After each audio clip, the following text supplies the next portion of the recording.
త్వరలో మరిన్ని గ్రిడ్స్ని, power గ్రిడ్స్ని and water సిస్టమ్స్ని మేము కంట్రోల్ చేయగలిగే పరిస్థితి ఉంటుంది అంటూ ఇరాన్ చెప్తున్నట్లుగా తెలుస్తోంది. అండ్ ఐఆర్జీసీ చాలా సీరియస్గా ఈ వర్క్ని ఇప్పుడు చేస్తూ వస్తుంది.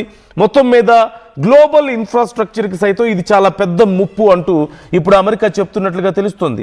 ఇది కేవలం ఇజ్రాయెల్కి అండ్ అమెరికాకి సంబంధించింది మాత్రమే కాదు. ఒక్కసారి ఏవైనా రెండు దేశాలకి సంబంధించినటువంటి కీలకమైనటువంటి నెట్వర్క్స్ని ఒక దేశం, అందులోనూ శత్రు దేశం హ్యాక్ చేయగలిగింది అంటే, వాళ్ళు అటాక్ చేయగలిగారు అంటే ఖచ్చితంగా ఇంటర్లింక్డ్గా అన్ని దేశాలకి సంబంధించినటువంటి వ్యవస్థల్ని ఇన్ఫ్లుయెన్స్ చేయగలిగే పరిస్థితుల్లో ఇప్పుడు ఇరాన్ ఉంటుంది అంటూ కొన్ని విశ్లేషణలు మనం చూస్తున్నాం.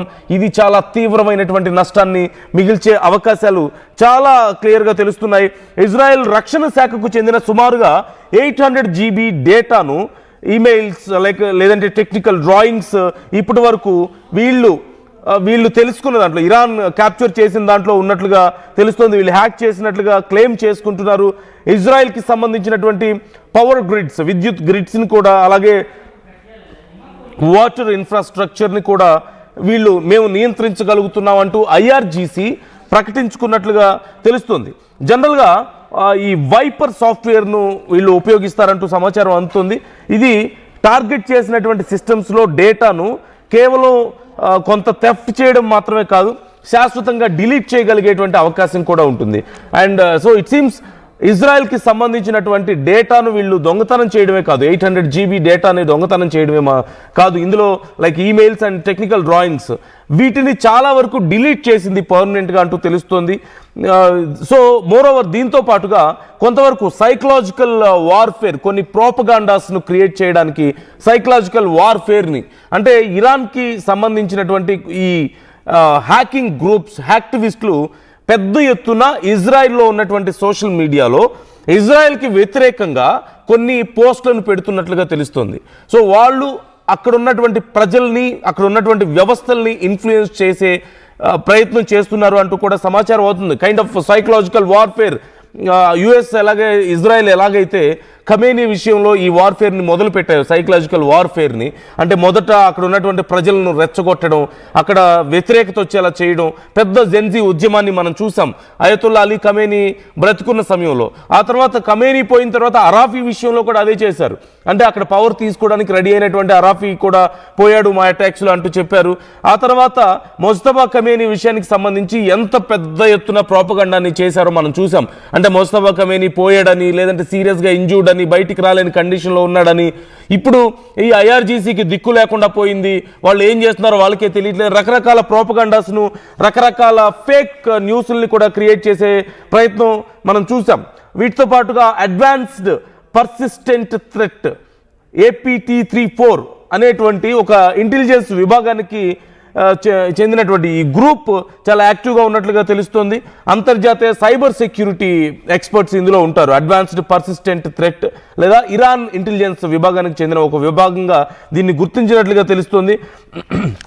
అమెరికాకు సంబంధించినటువంటి FBI అండ్ CISA ఇచ్చినటువంటి నివేదికల ప్రకారం ఇప్పుడు ఈ డీటెయిల్స్ అంతా నేను మీకు చెప్పే ప్రయత్నం చేస్తున్నాను. ఇరాన్కి సంబంధించిన ministry of intelligence and security MOIS ఆధ్వర్యంలో వీళ్ళు పనిచేస్తూ ఉంటారు. ఈ నేపథ్యంలో వీరు కేవలం ఇజ్రాయెల్కి సంబంధించింది మాత్రమే కాకుండా ఓవరాల్గా మధ్యప్రాచ్యం అండ్ అమెరికా, ఐరోపా, అలాగే ఉత్తర అమెరికాలో ఉన్నటువంటి టెలికాం, అలాగే డిఫెన్స్, ఆయిల్, అలాగే గ్యాస్ రంగాలన్నింటినీ కూడా, వీటన్నిటికీ సంబంధించిన ఇన్ఫర్మేషన్ని ఇప్పుడు తెచ్చుకున్నట్లుగా తెలుస్తుంది. మనం ఇన్ని రోజుల నుంచి అనుకుంటున్నాం ఈవెన్ ఇజ్రాయెల్కి సంబంధించినటువంటి ఐరన్ డోమ్ని సైతం వీళ్ళు బ్రేక్ త్రూ చేసి లోపలికి వెళ్ళగలిగారు. They are able to attack Israel. టెల్-అవీవ్లో ల్యాండ్ చేయగలిగారు వాళ్ళ missiles and డ్రోన్స్ని.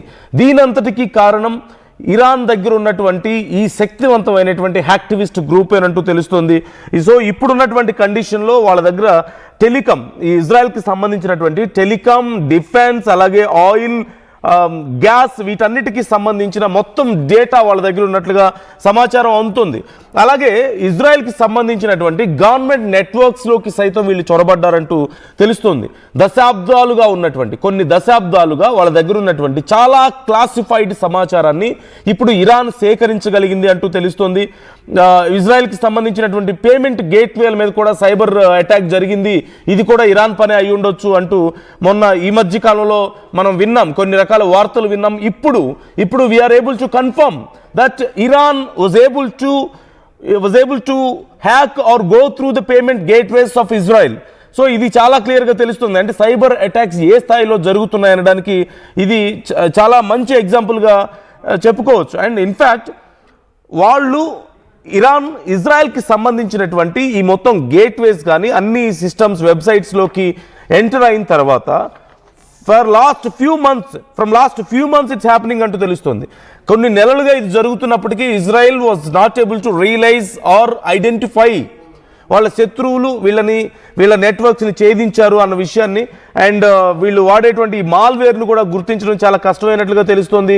Now advanced persistent threat అనేటువంటి ఈ వ్యవస్థ గురించి ఇప్పుడు పెద్ద చర్చ జరుగుతున్నట్లుగా మనకు కనపడుతుంది. దీంతో పాటుగా FBI అండ్ CISA నివేదికలు సైతం దీన్ని కన్ఫర్మ్ చేస్తున్నటువంటి పరిస్థితి మనకు కనపడుతుంది.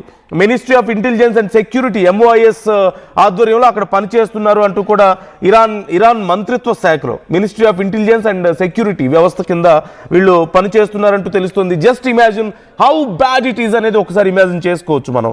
ఓవరాల్గా ఇది కేవలం ఇజ్రాయెల్ మాత్రమే కాదు, మధ్యప్రాచ్యంలో సైతం, అంటే ఇటు మరోవైపు గల్ఫ్ దేశాలకు సంబంధించినటువంటి చాలా కంట్రీస్కి సంబంధించిన అండ్ ఐరోపాకి సంబంధించిన యూరోపియన్ కంట్రీస్కి సంబంధించిన టెలికాం అండ్ డిఫెన్స్, అలాగే ఆయిల్, గ్యాస్ నిక్షేపాలు ఎక్కడెక్కడ ఉన్నాయి, ఎంత ఉన్నాయి, ఎంత ప్రొడ్యూస్ అవుతుంది, వాటి exact pin point locations and ఎక్కడెక్కడికి ట్రాన్స్పోర్ట్ అవుతుంది, in which ways it is transporting, ఇలా ప్రతి ఒక్క డీటెయిల్ ఇరాన్ దగ్గర ఉంది. సో ఇప్పుడు మనకి అర్థమవుతుంది these onion layers are clear now. ఎందుకు అంటే ఇప్పటి వరకు ఇరాన్ యుద్ధం చేస్తున్నటువంటి తీరు చూసి అందరూ షాక్ అయ్యారు. ఒక్కొక్కటిగా ఇరాన్ ఇస్తున్నటువంటి సర్ప్రైజ్లకు మనం షాక్ అవుతూ వస్తున్నాం. Now we're able to understand how Iran is able to defend themselves from Israel and America అనేది మనకి ఇప్పుడు అర్థమవుతుంది ఖచ్చితంగా. So try to comment your opinions. యుద్ధం నెక్స్ట్ లెవెల్కి రీచ్ అయిందా అంటే ఖచ్చితంగా అవుననే చెప్పాలి. ఇప్పుడు సైబర్ వార్ఫేర్ కూడా ఇజ్రాయెల్, US అండ్ ఇరాన్ మధ్యలో జరుగుతోంది. వీటితో పాటు గల్ఫ్ దేశాలకి సైతం ఇది పెనుముప్పుగా మారింది. మరోవైపు యూరోపియన్ కంట్రీస్కి సంబంధించిన ఇన్ఫర్మేషన్ కూడా ఇరాన్ దగ్గర ఉన్నట్లుగా సమాచారం అందుతోంది. ఇది అమెరికానే కన్ఫర్మ్ చేస్తుంది, వాళ్ళ FBIనే కన్ఫర్మ్ చేస్తున్నటువంటి పరిస్థితి కనపడుతుంది. So try to comment your opinions. ఈ అంశానికి సంబంధించి మీ అభిప్రాయాలు ఏంటి, నెక్స్ట్ ఏం జరిగే అవకాశాలు కనిపిస్తున్నాయి, మీ అభిప్రాయాలను కూడా కామెంట్ చేయండి, మాతో పంచుకోండి.